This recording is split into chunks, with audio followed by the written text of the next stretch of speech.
of all the different ways that you can make money in real estate, notes are the safest way, they're the fastest way that you can make money, and they're the easiest way. And I mean that very sincerely. I can make full-time profit for part-time effort. I was a stay-at-home mom with 4 little kids, and I was making more money than most of my friends. And some of them had PhDs.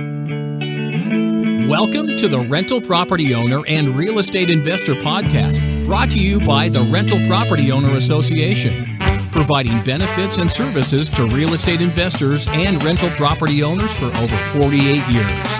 With your host, Brian Hamrick from Hamrick Investment Group. This episode is sponsored by Green Property Management, managing everything from single-family homes to apartment complexes in the West Michigan area. Find out more at greenpropertymgt.com. And Point Central, the leading provider of enterprise-scale smart home automation for short and long-term rental property managers. Learn more at pointcentral.com. Hello and welcome to episode 106. Our guest today sees note buying as the fastest, easiest, and safest way to make huge profits in real estate. Donna Bauer is the original note buyer, and she is the founder and president of the Original Note Buyer, LLC, which is trademarked. And her strategies of note buying and short sales have had tremendous results for investors. And today, Donna's going to share those strategies and results with us. Donna is also a featured speaker at the RPOA's annual free real estate investor and landlord conference and expo, which is happening right here in Grand Rapids, Michigan on February 22nd through 24th of 2018. Donna, welcome to the show. Thank you so much, Brian. It's great to be with you. And it's great to have you on the show. We're looking forward to having you come speak here in Michigan in February. And for those who are coming to hear you speak, and for our listeners, why don't you tell us a little bit about yourself and how you ended up becoming the original note buyer? I would love to. I started out, let's just say more than 20 years ago, because I don't like to give away my age. But I had 4 little kids. And we were struggling financially. I was actually babysitting 5 additional kids for $1 an hour just to make ends meet. And I was looking for a way that I could better my family's financial future and at the same time be a stay-at-home mom. Needless to say, the $1 an hour was not making it. So, long story short, there was a speaker at our local RIA group, and he taught me how to do notes. And with him helping me, I started working on my dining room table, and I closed my first note deal and made over $5,000 on the deal. That was a life-changing event for me, to go from literally $1 an hour to having over $5,000 in cash. And like I said, that was well over 20 years ago, so that was worth a lot more, in today's money. And so, once I did that, I realized that this really worked. And that's all I needed to do was close one deal, and I was off and running.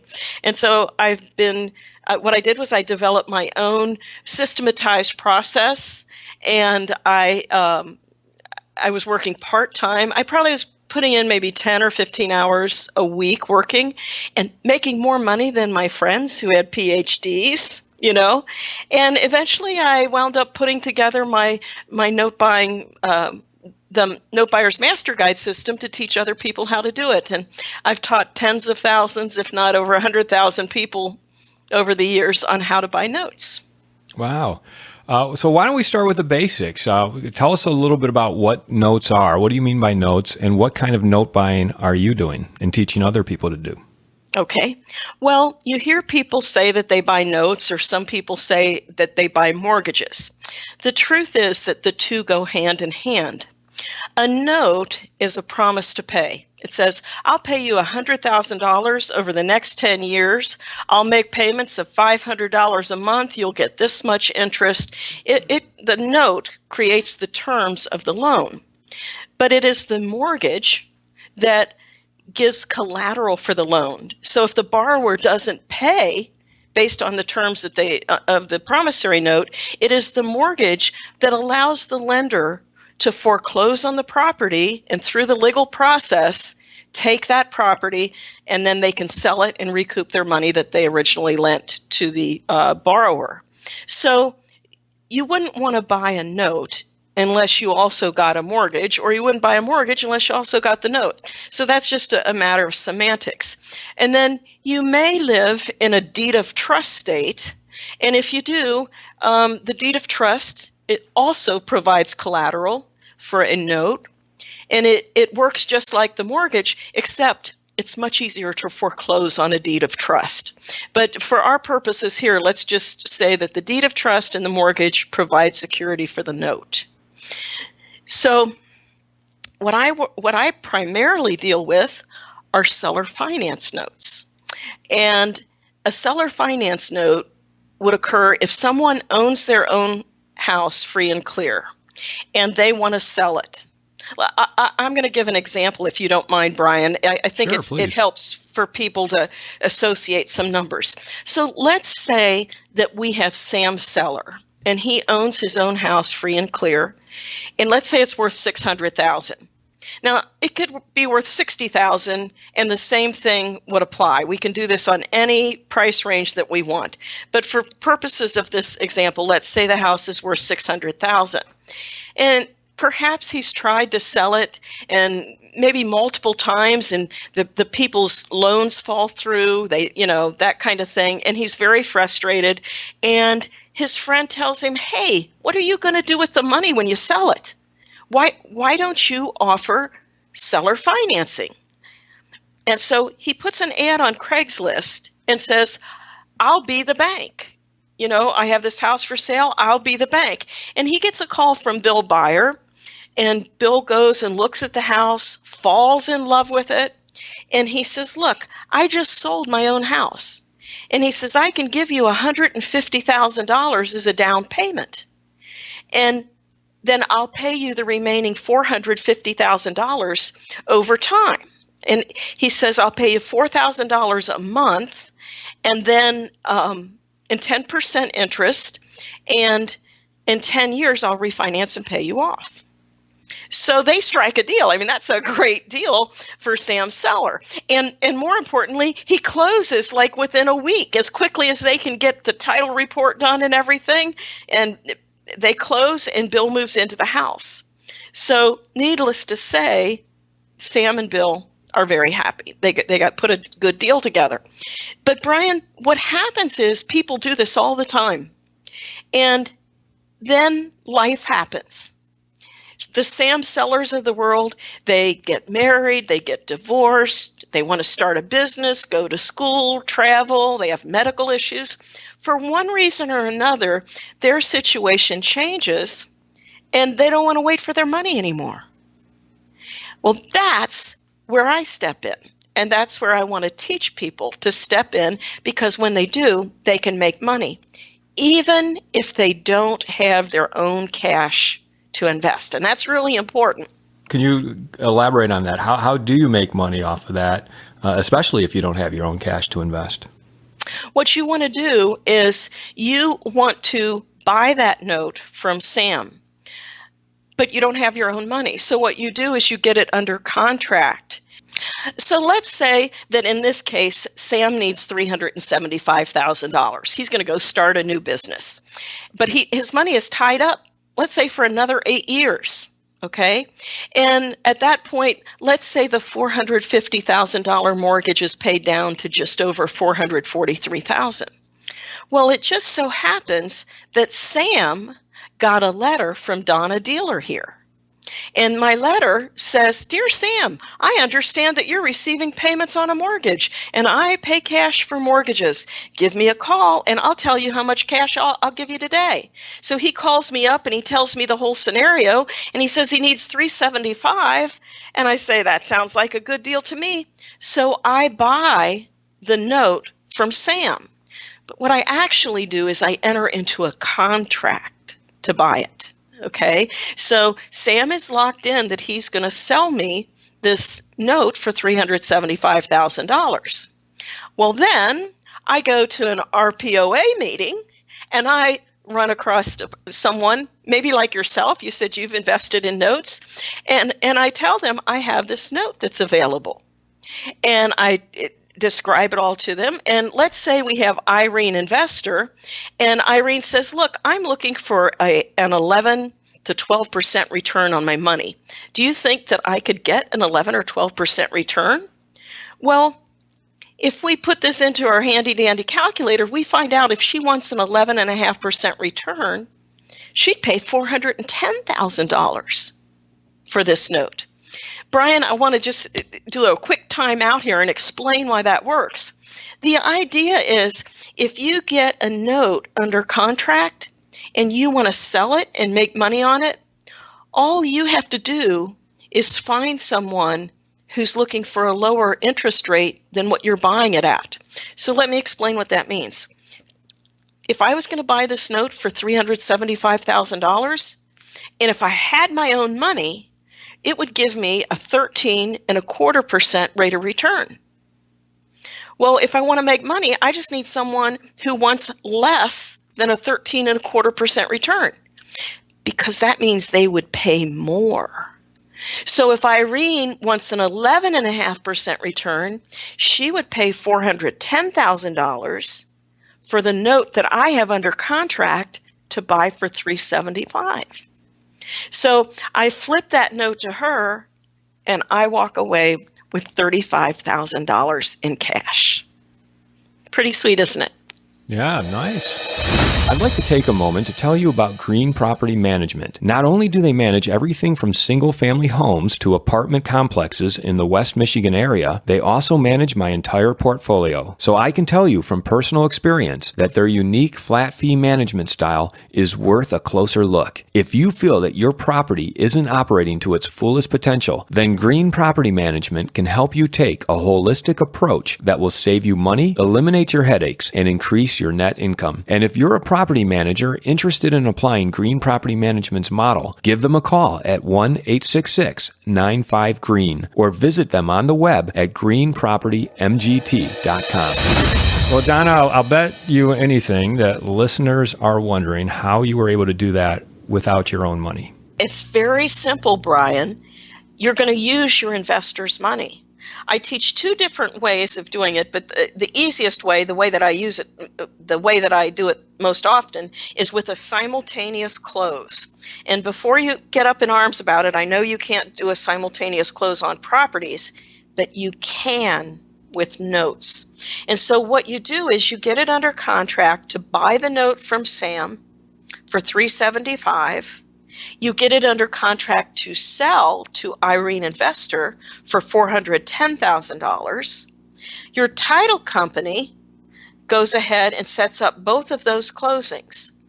Irene wires the $410,000 into the title company.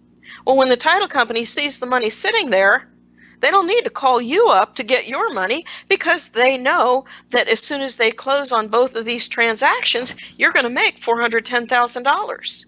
So they take $375,000 of Irene's money and they close on that first leg. They give the $375,000 to Sam, and now you own the note.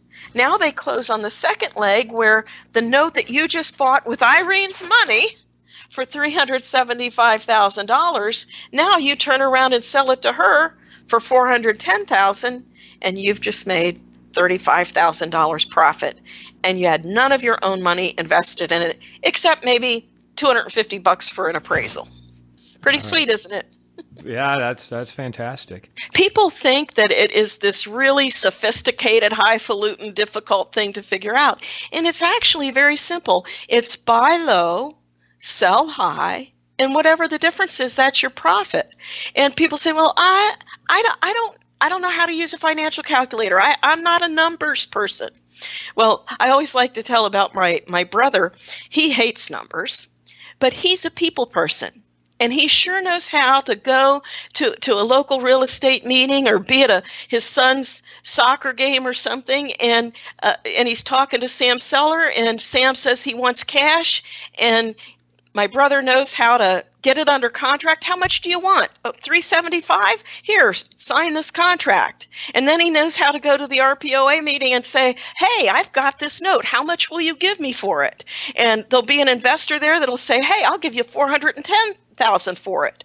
And he can buy for $375, sell for $410, and never even pick up a calculator because it is that easy. It's buy low, sell high, and he would make $35,000 on it. And the truth is, if you asked him, what was your rate of return? He would say, enough. Who cares? I've got $35,000. That's all I wanted. But honestly, you don't even need a calculator because his rate of return is infinite. Yeah, there is no rate of return because he didn't put any money into the deal. Exactly. That's the best return, the infinite return. Let's talk for a moment about Point Central, the leading provider of enterprise-scale smart home automation for short and long-term rental property managers, and how their exciting technology can help you control property access to vendors and potential tenants. No more time wasted waiting for late appointments or no-shows. Oversee energy usage and analyze data in order to reduce utility and maintenance expenses. Eliminate the cost of keys or rekeying locks. Command higher rents and increase tenant retention, and provide tools for tenants and managers to monitor the property to improve safety and security. And it's all done through cloud technology, utilizing encrypted data and private cellular service. And best of all, the return on investment of installing Point Central's technology is upwards of 25% a year. The future of property management is here, and you can find out more by visiting pointcentral.com.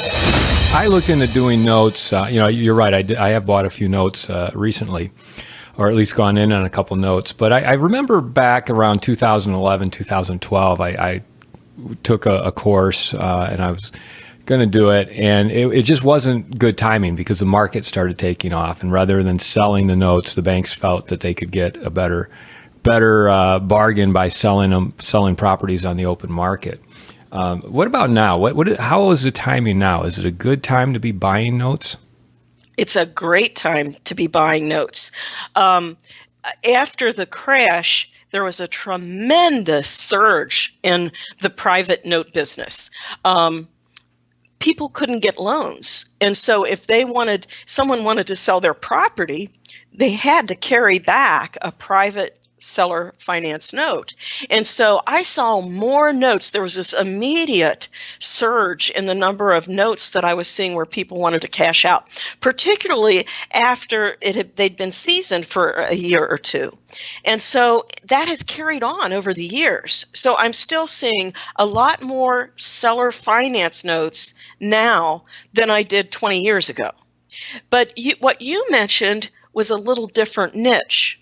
Although I do a lot of seller finance notes, and that's primarily what I work with my students on as part of my system and as part of my own personal investing, I also buy the defaulted notes. Now, when you mentioned buying from a bank, I assume you were talking about buying the defaulted notes and NPNs, non-performing notes? Yeah, non-performing notes, exactly. That's a totally different niche, but one that I love because you can make a ton of money off of the defaulted notes. And the deal is I bought my first non-performing note about 30 years ago. And oops, I just gave away what I wasn't going to tell you. Uh-oh, we'll have to edit that part out. That's okay. No, you don't have to. I'm just kidding. But after the crash, what happened was the banks realized that private investors were a viable source of getting rid of their notes. Up until that time, it wasn't easy. It could be done, but it was not an easy or common thing for private investors to call a bank and buy a non-performing note. Like I said, it could be done, but it wasn't the norm. And when the banks were hit up with all of these non-performing notes, they quickly realized that an answer to their prayer were to sell these notes to private investors. And that has carried on to this day. So that's the silver lining to the crash, is that it opened people's eyes to the opportunities, both for seller finance notes and for the non-performing notes. I think that's an important distinction, and I just want to make sure we're crystal clear. There's two different types of notes that we're talking about so far. The seller financing notes, which are performing. Right. And then the non-performing notes that you would typically buy from a bank or another type of lender. Correct. which you can get a discount. What are the benefits then of doing seller finance notes over the bad paper or the non-performing notes? Well, I recommend, if you're just starting out in notes, to start with the seller finance notes. First of all, you never own the property. So right away, it's funny, Brian, because I run into people all the time and they say, we just got into real estate. And after we do some real estate deals, then eventually we want to get into paper. And I think, wait a minute, you got this backwards. If you're new to real estate, start with notes. You never have to own the real estate. It's so much easier. Start with notes and then graduate into the real property. Because with notes, if you're buying a performing seller finance note, you're not going to own the property. You never have to deal with the proverbial tenants, trash, and toilets. You don't have to worry about tenant-landlord laws and all that kind of stuff. My favorite is I never had to deal with rehabs. I hate dealing with rehabs. And when you're investing in a seller finance note, you don't have to deal with carrying costs. You don't have to pay for insurance and taxes because the borrower is going to pay that. You don't have to worry about whether you have to deal with snow removal or cutting the grass or any of that. Basically, there's no headaches or worries, and the risk is very minimal. And as I mentioned before, I can make full-time profit for part-time effort. I was a stay-at-home mom with 4 little kids, and I was making more money than most of my friends. And some of them had PhDs, and they would call me when their children were sick at school because they couldn't get off work to go pick up the kids. But I'm working right off my dining room table, and so I would go pick them up and bring them to my house until their mom could get home.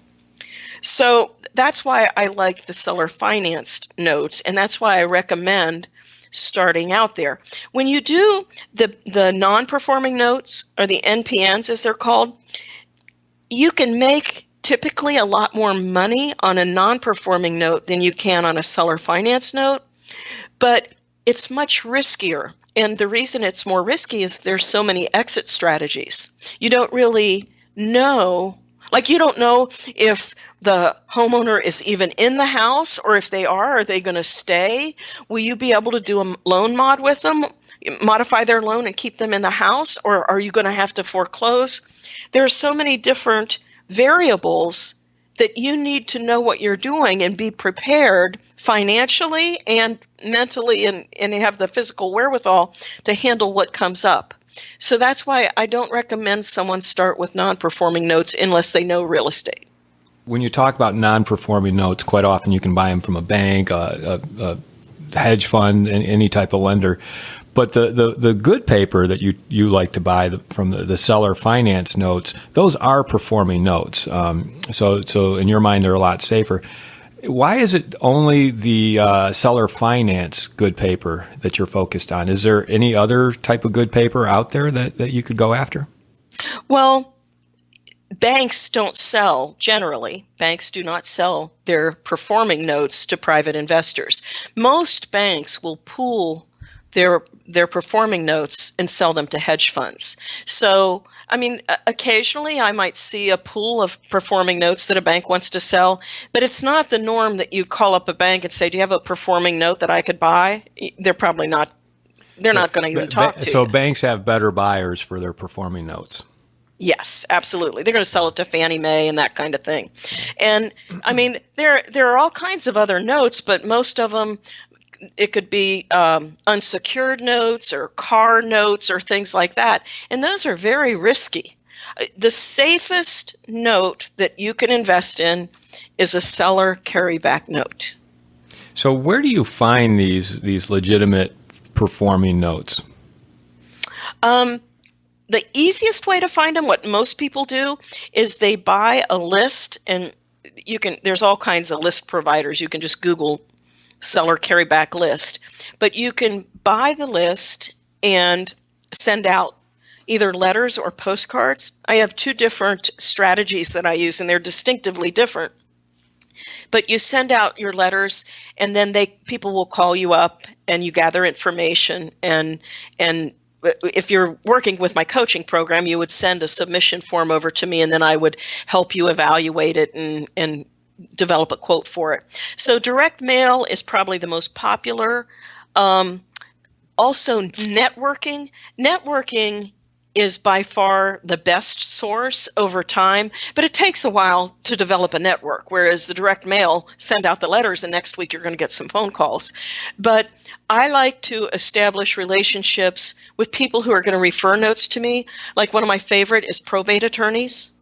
I love working with probate attorneys because there are a lot of people who hold notes, and then when they pass on, the probate attorney is wanting to help the heirs to, settle the estate, and so they want to sell the note in order to distribute the money to the heirs. So probate attorneys, divorce attorneys, real estate attorneys are all good sources. Mortgage brokers, because they know who has carried back or realtors, they know who has carried back a mortgage when they sold a property. Financial planners, CPAs, builders, developers. Shoot, I bought, now this is going back some years. I don't know if you could do this today, but I still think it's kind of funny. I bought a package of funeral home notes.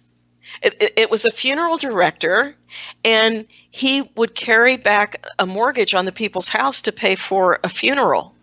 And what was neat was they were very small notes at the time, like they were like $5,000, $6,000, and I bought a handful of them at a time, which was great to put in IRAs because they were nice and small. That probably isn't as likely to happen today since credit cards and everything.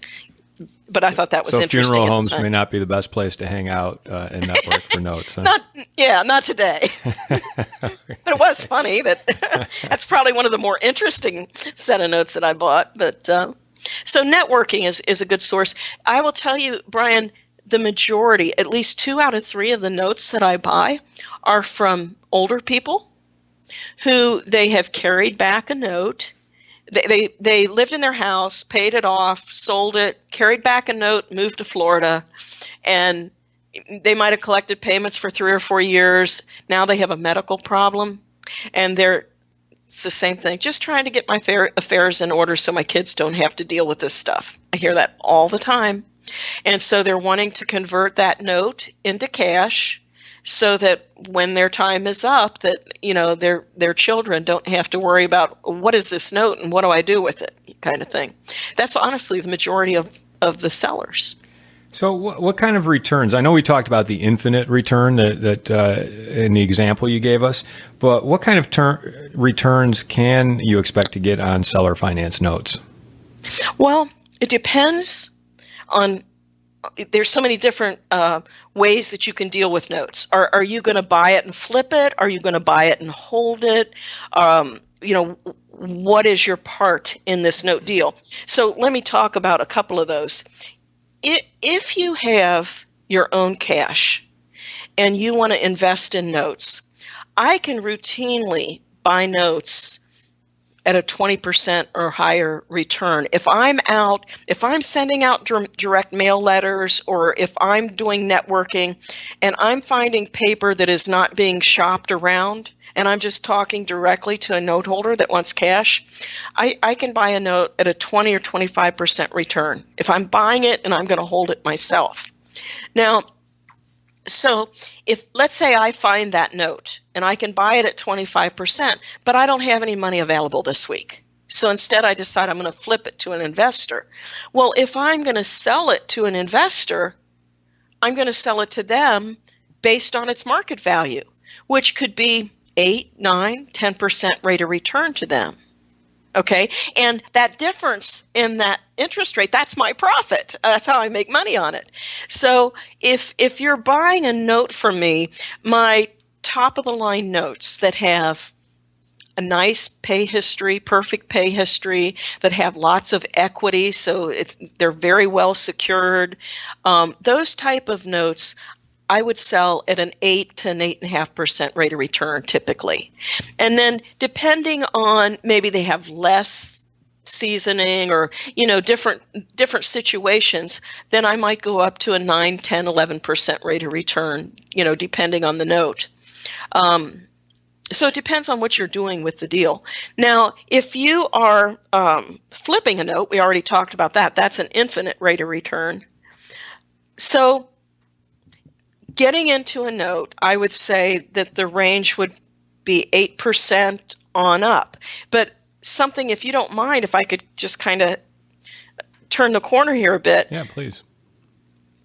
What I like to do is I like to buy the notes, but I hold them, and then I expect to get, I can show you how you can take a note, buy it maybe at let's say at a 10% rate of return, and you can wind up getting an 80 or 90% return on that. And Brian, it's the simplest thing. All it is getting an early payoff on the note. Mm. And if you're not familiar with how notes work, you would never realize it. But it's such a simple thing. When you buy a note, you buy it at a discount. And so, like, for example, you might be expecting to get this $100,000. You buy it, there's a $100,000 note, and maybe you bought it for $70,000. Well, you're expecting to get that $100,000 over 30 years. Hey, if you can help them to refinance and pay you off in a year, your rate of return is going to go through the roof because you're going to receive the $30,000 profit that you had built in, that you thought you were going to get over 20 years or 30 years, whatever it is. Instead, you get that in maybe a year or two. I'm not kidding you. Like my investors, when they get those early payoffs, they're getting 80 and 90% on their money. It's totally awesome. Wow. that's a great. And I know. Yeah. I almost don't want to tell people because they say, oh, if it sounds too good to be true, it is. I'm telling you, I got deal after deal and investor after investor that this has happened with. It's very cool. I do it all the time. What is a typical price then that you would pay to buy a note? I mean, are we talking hundreds of thousands, or can you pick them up for $5,000? What do you typically spend? Well, normally, I'd say most of the notes that I buy are between $40,000 and $150,000. The sweet spot is for more of a blue collar type house, like a rental property. A lot of times they're rental properties, or a blue collar neighborhood. Those people tend to take back mortgages when they sell more often than not. Whereas if you're going to your upper middle class, those people can go get a bank loan easily, and so you don't see seller carrybacks as often on the more expensive homes. So typically it's a house. I like to see a house that's worth between 100 and 150, and then there'd be a note, between maybe 70 and 125 that I might be looking at. The problem is if you get too small of a note, then usually that would be on a property maybe that's only worth $30,000, and so it's too run down and not the type of property that you probably want to put your money in. You know what I'm saying? Yeah, absolutely. I'd like to get back to kind of the comparing and contrasting the performing seller-backed or seller-financed notes versus the non-performing defaulted bank notes. Okay. And I'd like to compare and contrast because it sounds like you really like the seller finance notes better. Why would an investor choose those over the non-performing notes? Well, first of all, they're much easier. I can, on a typical seller finance note, let's say I'm going to flip it, buy it and sell it to an investor. Typically, I'd have about 15 hours of work in that note. And I usually close in 3 weeks.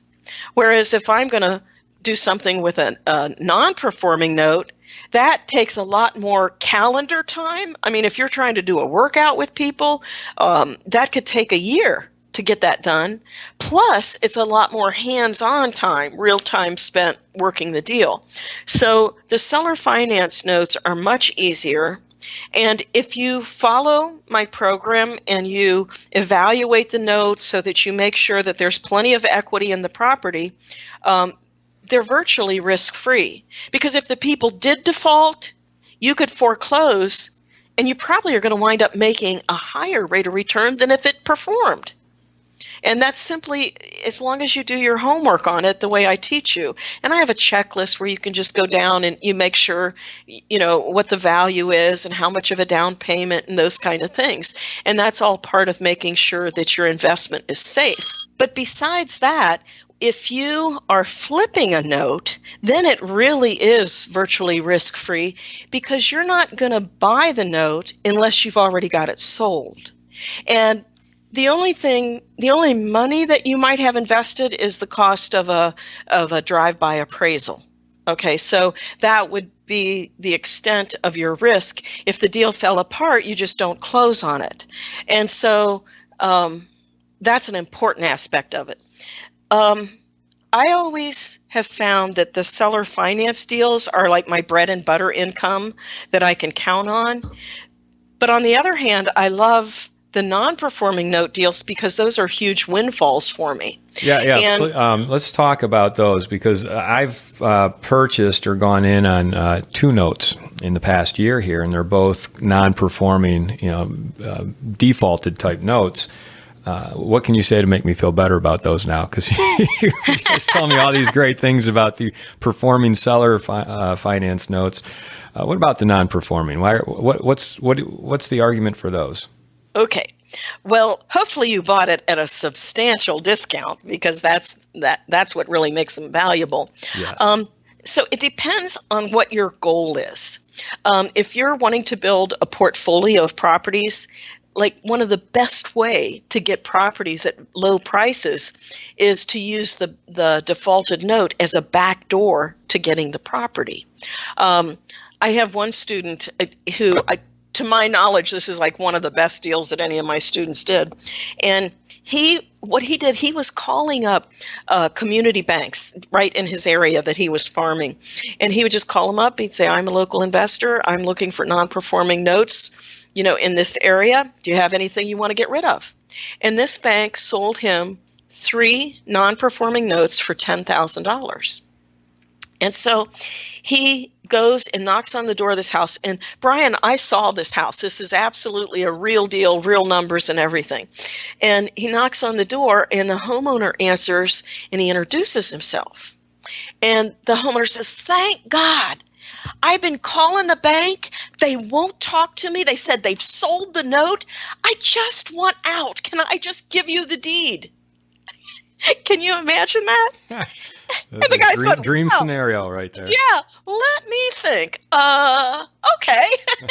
And so for $3,333, he winds up with this property that as it sat there, it was worth every bit of $45,000. And he wound up, he did some put in some new carpet, paint, and landscaping, and wound up selling it on a seller finance deal, carried back the note for like $75,000. But the bottom line is he got that property for 7 cents on the dollar. I mean, how often do you have an opportunity to buy a property for 7 cents on the dollar? And it was only because the bank is typically willing to sell notes for a lot less than they are if they have REOs or properties to sell. And so when you buy a non-performing note from a bank, the first thing you'd want to do is try to get, well, if you're wanting the property, okay, is you would try to negotiate and get the homeowner to give you the deed. That way you don't have to fool with foreclosure. But let's say the homeowner doesn't want to do that, or maybe they've abandoned the house and you can't find them to get the deed. So then you would go ahead and step into the bank's shoes, finish the foreclosure, and take the property. And you wind up getting the property for literally pennies on the dollar. Now, the other thing that you can do is if your goal is to build a portfolio of passive income, then you could sit down with the homeowner and restructure the note. And what you do is, like, there's lots of borrowers that are behind because they lost their job, but now they're back to work, or they got behind for one reason or another, and they can't come up with $10,000 in arrears, but they could they could keep on paying. So you could restructure it, and you could take that $10,000 and tack on to the end of the note or re-amortize that whole thing. But the point is, you sit down with the borrower, you find out where they are today and what are they able to do. And then you restructure that note based on terms that they can abide by. And what happens is, even though they might be paying 8% interest or 5% interest, whatever you decide, because you bought that for pennies on the dollar, you literally could be making 30 or 40% interest on your money, on your actual investment. So what are the risks that are associated with either buying the performing seller finance notes or the non-performing notes? As I mentioned before, with the seller finance, the risk is if they don't pay, you have to foreclose, or negotiate and get the deed. But if you have done your homework on it, there should be plenty of equity there that you probably will come out with a sweeter deal if they did default. So that's why I say with the seller financed notes, they're virtually risk-free. It's not will you get your money, it's when you get your money. Right. Okay. As long as you do your proper due diligence, you can mitigate just about 100% of that risk. Yes, absolutely. Mm-hmm. But when you look at the non-performing notes, the problem is that there are just too many variables. First of all, if you're buying the note direct from the bank, you can't go talk to the homeowner ahead of time. So you don't even know if the homeowner still is in the house, or if they are, do they want to stay in the house? And you haven't been inside the house, so you don't know what the condition is. So you can do a lot of homework, but there's still a certain amount of this that you're not going to be able to know the details until after you buy it. So besides the risk of not knowing what's going on with the property and the payor, there's just an inherent risk in buying non-performing notes. One is that there's so many sellers that are misrepresenting what they're selling. So you need to know who you're buying from. Another thing is sometimes you can't get the collateral package from the bank. And I know a lot of investors that went under, really lost their shirts because they bought these pools of notes from banks, and it took them 2 years and they still didn't have the collateral package. So they couldn't do anything on it. They have all their money invested in it, but nothing to show for it. And they can't sell the notes or do anything else with it. So you have to be careful who you're dealing with and that you can get the entire package from the bank. And as I mentioned, you never know what the homeowner's intentions actually are. And so there's so many different exit strategies. You've got to be prepared with whatever's thrown your way. If the house is empty, can you go in and fix it up and get it sold? If it's abandoned, are you prepared to foreclose and then take it back? If the people want to stay, are you okay with doing a modification and keeping them in there?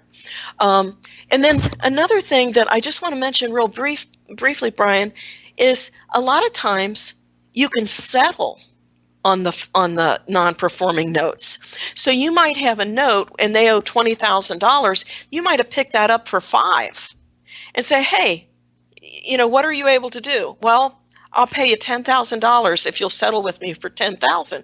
Well, heck, I'd do that any day of the week. You just doubled your money. You've got $5,000 invested in it, and they're willing to settle with you, $10,000 cash. I would do that in a heartbeat. Or they might say, I can give you $5,000 now. So now you have no cash invested in it, and I'll pay you $500 a month for the next so many years. Wow. So do you see how there are just so many different strategies and ways that you can do workouts and recoup your money. And that's why the non-performing notes in general are more risky. But if you know what you're doing and you're prepared for that, you can make a boatload of money on the non-performing notes. I'd like to share a deal that I just recently did. I bought this note. The note they owed over $75,000, and I bought the note for $19,000. And I was going to foreclose. This is a non-performing note. This is a non-performing note. I was going to foreclose. I had tried to get the deed, and they wouldn't show up. They made an appointment with me. They didn't show up. So I hired an attorney who happens to be my son, and he filed the foreclosure. And as soon as that foreclosure was filed, they wanted to come to the table and just do a deed in lieu. And so now that house, it's probably going to take about $20,000 to renovate. So I'll probably have around 40 to 45 in it, and it'll be worth every bit of $85,000. Nice. And so that's why I personally like to do the non-performing notes. And so I look for notes that are in this area that I like to invest in, where I have rental properties. And like if somebody sends me a pool of notes, I'll go down and see if there's any in my area. And if I can pick them up cheap like that, I just use those notes as a way to get the deed. So how much money can we expect, or how much money can you expect to make in buying notes today? The sky is the limit. And I am not kidding. Everybody is different, but that I say that notes are the safest, easiest way to make money in real estate, and people think that I'm just saying that, and I mean that literally. Of all the different ways that you can make money in real estate, notes are the safest way. They're the fastest way that you can make money. And they're the easiest way. And I mean that very sincerely. So if you're flipping a note, to me, the fastest, easiest, safest way is just flip a note. And that can be a seller carryback, or it can be a non-performing note. You strike a deal, get it under contract. You can buy this note. You can, if you have put together a good deal, you can always mark it up and flip it to somebody else. And to me, that's, if I needed $10,000 right now because my kids needed it, there was a family emergency, man, I would go get a note under contract and flip it to somebody else. I could do that in a heartbeat very quickly and make the money. On the seller financed notes, the secret to that is the larger the note, the larger the profit. Most of the notes that I'm buying, typically I make anywhere between $5,000 and $20,000 on. But I have one student who bought a note, and on his first deal, this was the first performing seller carryback, and it happened to be a commercial property. Brian, his profit on his first deal was $396,000. Wow. $396,000. And all he did was flip a note. He found a note that he could buy for $2 million. He didn't have $2 million, but he called an institution and they bought it. He did the simultaneous close where he got it under contract to buy for $2 million. He got it under contract to sell for almost $2.4 million. And when all was said and done, he walks away from the closing with $396,000.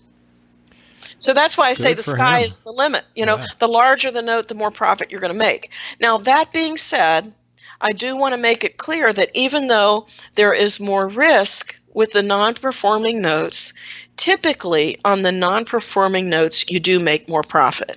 And I can't tell you a range on that because I don't know if you're buying $100,000 properties or $1 million, but proportionate to seller finance notes, usually you do make a lot more money on the non-performing. Great. Well, Donna, as we wrap it up here, you are going to be in Grand Rapids, Michigan at the annual Investors Conference. It's a free conference here in Grand Rapids, Michigan, February 22nd through 24th of 2018. Do you know which day you're speaking? Actually, I am doing is it a Thursday? I'm doing like a half a day or something like that. That would be February 22nd, Thursday. I'm excited to come hear you speak. Why don't you just tell our listeners why they need to come hear you speak?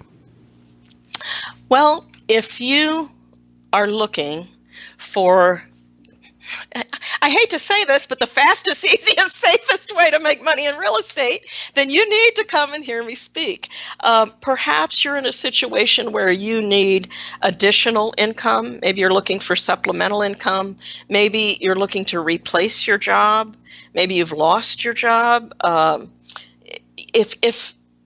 If money is an issue for you and you need a way to make more money, whether it be in addition to your current income or to replace it, this is a very sound way for you to make money, to increase your income.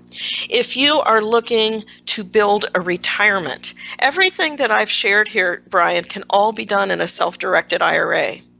And so using notes, and there are techniques that I didn't have time to go through that can really grow an IRA. People think, well, I don't have anything to start with. I can show you, and I will be teaching this on that Thursday, how with $100 in a self-directed IRA, I can show you how to quickly turn that into $10,000, $20,000, $30,000. And it's not even a contribution. Okay, so if you're looking to grow an IRA, if you're looking to grow a legacy to pass on to your kids, if you're looking to grow a portfolio of properties, and also if you are already a real estate investor, but maybe you have not gotten involved with notes, you would want to come because you might want to start selling your properties, carrying back a note, and then if you need cash down the road, you could sell that note to cash out of it. I have many, many friends who invest in properties, and I see firsthand how if only they would incorporate notes into their real estate strategies, they could make a lot more money and it would be easier for them. So if any of those apply to you, you definitely would get a lot out of coming to my half-day session that Thursday. Yeah, Thursday, February 22nd, 2018, right here in Grand Rapids, Michigan. You can go to the rpoaonline.org to find out more and to register for free. Donna, I can't wait to hear you speak. I've really enjoyed our conversation, and I appreciate you helping us understand the distinction between performing seller finance notes versus non-performing bad notes. Bank notes. Let's say bank notes, non-performing bank notes. Bank notes, thank you. And it's really been a great education. Thanks for taking the time to talk with us today. Well, thank you for having me on, and I'm looking forward to meeting you in February. Likewise. This episode was sponsored by Green Property Management, managing everything from single-family homes to apartment complexes in the West Michigan area. Find out more at greenpropertymgt.com. And Point Central, the leading provider of enterprise-scale smart home automation for short and long-term rental property managers. Learn more at pointcentral.com. You've been listening to the Rental Property Owner and Real Estate Investor Podcast, brought to you by the Rental Property Owner Association. You can find out more at rpoaonline.org. If you enjoyed this podcast, please go to iTunes to subscribe, rate, and review.